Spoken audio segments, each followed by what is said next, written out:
increment and decrement. මේක තමයි අද දවසේ අවසාන content එකේදී අපි කතා කරන්නේ increment and decrement. මේක අපි කතා කරනවා unary operators කියන කොටස යටතේ. දැන් increment කියන එක ගත්තොත් අපි දන්න මොකක් හරි වැඩිවීමක්. සාමාන්‍ය අපි මේ කතා කරන increment එක කියන්නේ එකින් එක වැඩි වෙන එකක් ගැන. එකක් තමයි හැම වෙලේම වැඩි වෙන්නේ. ඔයාලා කලින් පාවිච්චි කරලා තියෙනවා මේක a++ කියන එක. ඒතර මේකෙදි වෙන්නේ a සමානයි a+1. එකක් තමයි වැඩි වෙන්නේ. හැම වෙලේම මේක යූස් කරනවා නම් එකයි වැඩි වෙන්නේ. දැන් ඔයාලට හැබැයි මෙතන ගැටලුවක් තියෙනවා. මෙහෙමත් තියෙනවා මේ විදිහටත් තියෙනවා. ++a සහ a++ කියලා තියෙනවා.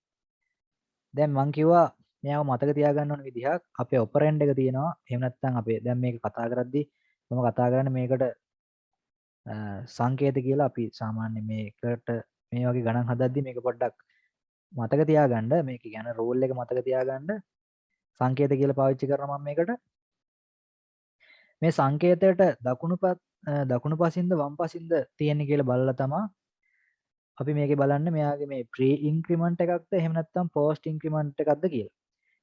ඒක මතක තියාගන්න තියෙන්නේ මේ අපි දාන සංකේතයට මේ ෆෝවර්ඩ් පැත්තනේ. මේ ෆෝවර්ඩ් පැත්ත මේ තියෙන්නේ එහෙම නැත්නම් බෑක්වර්ඩ් කියලා දාගන්න මෙතන.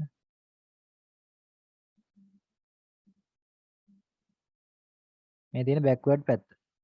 එතකොට ෆෝවර්ඩ් and බෑක්වර්ඩ් ගත්තාම ෆෝවර්ඩ් එකේ තියෙනවා නම් මෙයාගේ ++ කියන සිම්බල් එක. එහෙනම් මෙයා වෙනවා මෙන්න මේ අපි කතා කරන පෝස්ට් ඉන්ක්‍රිමන්ට් කියන එක. පෝස්ට් කියන්නේ පස්සේ. මොන පස්සේ තියෙනවා. දැන් ඉස්සරහා තියෙනවා කියන්නේ දැන් මේක ගැන කිව්වොත් එහෙම මේ දෙකේ පොඩ්ඩක් ගැටලුවක් එන්න පුළුවන්. ඒකින්ද මේ විදිහට මතක තියාගමු. මේ අපි දාන සංකේතයට ඉස්සරහා කියන්නේ මේ පැත්ත. දැන් මොකද අපි හැම වෙලේම ආදේශ කිරීමේ සලකුණත් එක්ක මොකක් හරි එකක් හදනවා නම් ඒ කියන්නේ a සමානයි a දාන එක කියලා වගේ ගන්නවා නම් මේකෙදි අපි දන්නවා හැම වෙලේම මෙහේ ඉඳන් මෙහෙට ඇවිල්ලා තමයි මෙයාගේ සම්පූර්ණ වැලියු එක මෙන්න මෙයාට ආදේශ වීම සිද්ධ වෙන්නේ. එහෙනම් මෙයාගේ ඉස්සරහා විදිහට අපි කතා කරන්නේ මෙන්න මේ මුල. එහෙනම් මෙයාගේ මුලට මේ ++ දෙක තියෙනවා නම් අපි කතා කරමු දකුණු පස සහ වම් පස කියලා. එතකොට අපි සාමාන්‍ය මේක දිහා බලපු ගමන් අපිට මේක තියෙන්නේ left side එකේ මේක තියෙන්නේ right එකේ. වම් පස තියෙනවා නම් ඔන්න මෙයා pre increment එකක් post එකක් වෙන්නේ මේ සංකේතෙට පස්සේ තියෙනවා නම්. කෙලින්ම මතක තියාගන්න මේ සංකේතය කියලා මේ සංකේතෙට පස්සේ තියෙනවා නම් ඒක post increment එකක් වෙනවා. decrement එකෙත් ඕකම තමයි method එක. මුලින් තියෙනවා නම් pre decrement එකක් පස්සේ තියෙනවා නම් post decrement එකක් වෙනවා. හරි. ඔන්න දැන් ඔයාලට ඒක ගැන අවබෝධයක් ඇති. pre increment සහ post increment කියන එක අඳුරගන්නේ කොහොමද? ඒ වගේම pre decrement සහ post decrement කියන එක අඳුරගන්නේ කොහොමද කියලා. ඊට පස්සේ තවදුරටත් මේවා ගැන බලද්දී ++ is the increment operator. මේක තමයි අපි කියන operator එක. මේකේ නම increment එක. increment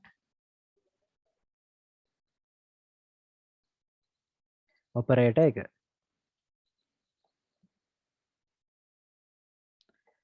ඊට පස්සේ මෙයාව අපි යූස් කරන තැන අනුව කොටස් දෙකකට බෙදනවා increment එක pre සහ අර ඉස්සෙල්ලා කියපු post කියන ආකාර දෙකටත් දාලා. pre කියන්නේ මුලින් තියෙනවට post කියන්නේ පස්සේ තියෙනවට. decrement එකත් ඒකම තමයි.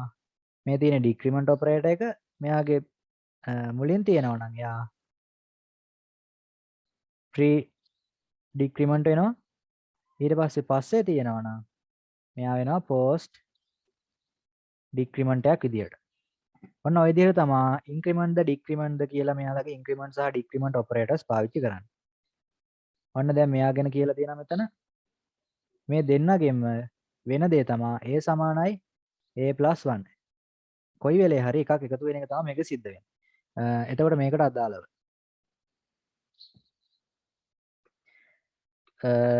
ඔන්න දැන් pre increment උනත් post increment උනත් වෙන්නේ a සමාන a දාන 1.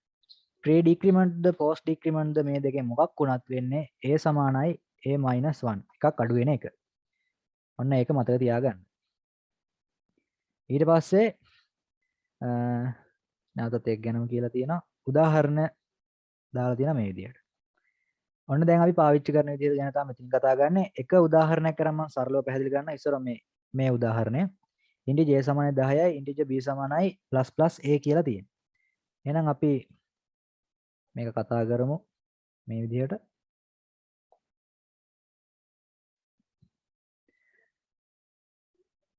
මම මෙතන දා ගන්නවා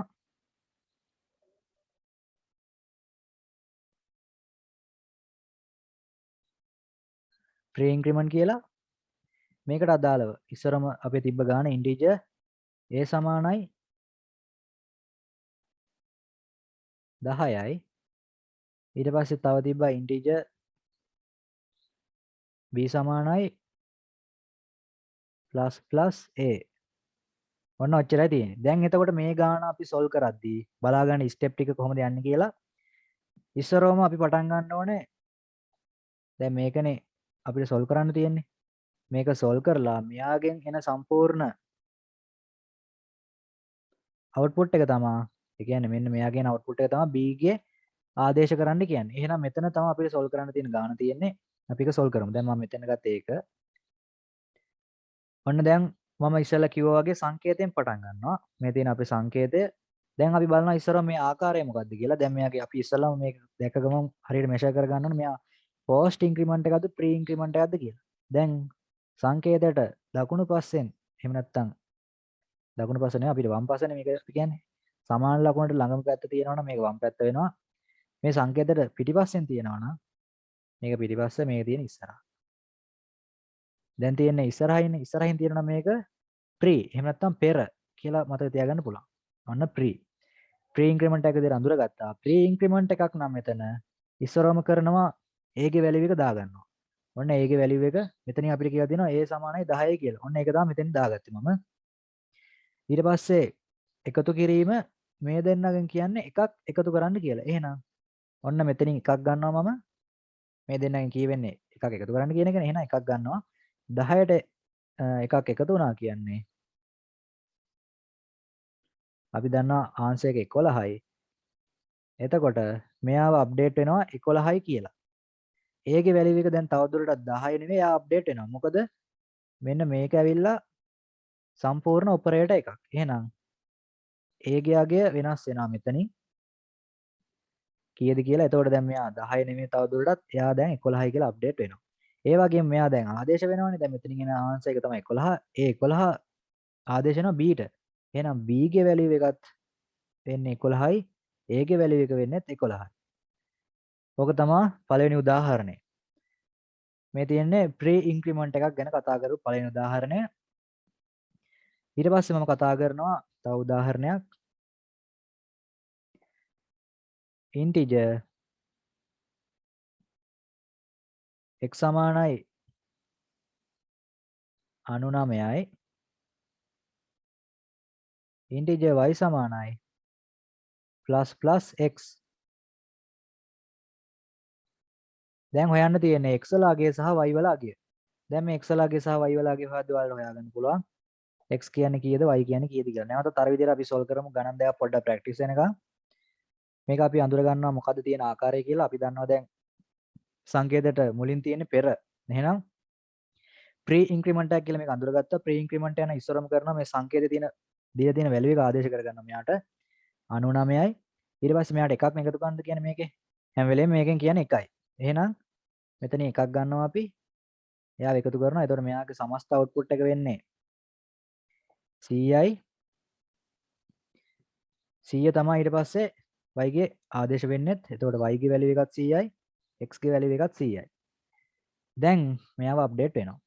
දැන් ඔයාලා මතක තියාගන්න දැන් මෙතන ඉඳන් මේ වැලියු එක අපි මෙයා ළඟට ගේන්න ඕනේ. ඒ කියන්නේ x වල තියෙන වැලියු එක y වලට ගේන්න ඕනේ. ගේද්දි මෙයාට පොඩි බාධකයක් හම්බ වෙනවා මෙන්න මේ ++ කියන දෙකෙන්. ඒ කියන්නේ මෙයා මේ x කියන එක්කෙනා y කියන ඩෙස්ටිනේෂන් එකට ගමන් කරද්දී එයාට හම්බ වෙන තවත් යාළු පිරිසක් තමයි මේ ඉන්ක්‍රිමන්ට් එක කියලා කියන්න පුළුවන් මෙතන. එතකොට එයාලා කියනවා මාවත් එක් කරගෙන යන්න කියලා. එතකොට මෙතනින් එක්කෙනෙක් එන්නේ. එතන ඒ ඉන්ක්‍රිමන්ට් කියන එක්කෙනාව එක් කරගෙන යන්න කියනවා. එතකොට අපි එයාවත් ඇදගෙන යනවා. x වල වැලියු එක කීයද 99යි. අර කියපු එක්කෙනාවත් ඇදගෙන අපි යනවා අපේ ඩෙස්ටිනේෂන් එකට. එතකොට ඩෙස්ටිනේෂන් එකේ වැලියු එක වෙනවා 100යි. දැන් අපේ අලුත් වැලියු එක එනවා. මෙයාත් දැන් අපිට ඇඩ් කරගන්නවා. අපේ සෙට් එකට ඇඩ් කරගන්නවා. එතකොට මෙයාගේ x කියන එක්කෙනාගේ සම්පූර්ණ වැලියු එකත් ඔන්න දැන් 100යි. මේ තමයි අපි කතා කරන pre increment කියන ආකාරය. තව එක්සැම්පල් එකක් ගන්නම්. මේකෙදි ගමු මේ විදිහට integer y සමානයි 375යි. ඊට පස්සේ integer z සමානයි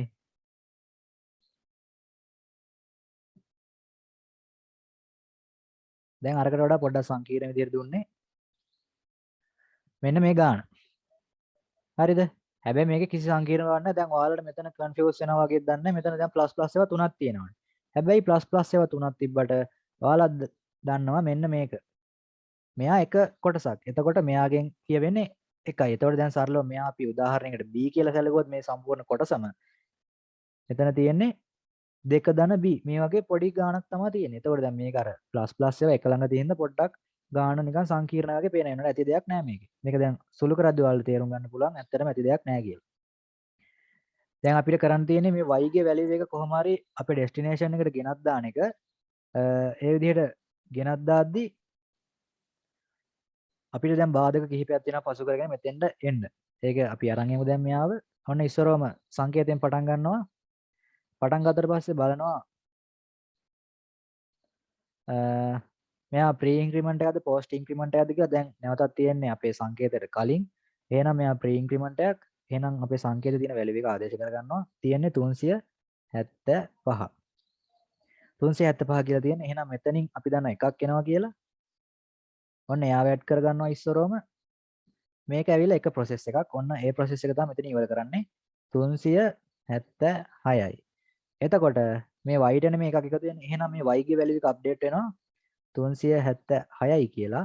නව වැලියු එක y ගේ වැලියු එක 376යි. ඊට පස්සේ දැන් තවදුරටත් y ට z අපිට ආදේශ කරගන්න බෑ. මොකද තවත් එක්කෙනෙක් ඉන්නවා ඇදන් යන්න කියලා. ඔන්න දෙන්නෙක් ඉන්නවා. දැන් අපි මෙතනින් output එක ගත්තානේ. සුළු කරලා. දැන් අපිට ගන්න තියෙන්නේ මේ දෙකට 376ක් එකතු කරලා මේ z ට මෙයාව බාර දෙන එක ගිහිල්ලා. එහෙනම් 378 කියලා වැලියු එකක්. මේ 378 කියන එක තමයි z ට යන්නේ. එතකොට y ගේ වැලියු එක කියන්නේ 376යි. z ගේ වැලියු කියනවා 378යි. දැන් ඔයාලට පොඩ්ඩක් කලින්ට වඩා ඇඩ්වාන්ස් විදිහට දුන්නේ මේක. පොඩි ඔපරන්ට් ප්‍රමාණයක් වැඩි කරලා ඔපරන්ට් සහ ඔපරේටර්ස් වැඩි කරලා පොඩ්ඩක් මේ එක්ස්ප්‍රෙෂන් එක ටිකක් ලොකු කරනවා. කලින් අපි කතා කරේ මේක විතරයි. දැන් ඒකට තව කෑලි ඇඩ් වෙලා. දැන් අපි තව කතා කරොත් එහෙම හරි දැන් මේ pre එකට මෙච්චර එක්සැම්පල් ටික ඇති ගොඩක් කතා කරා. මේක මං හිතන්නේ ඔයාලට පැහැදිලි ඇති.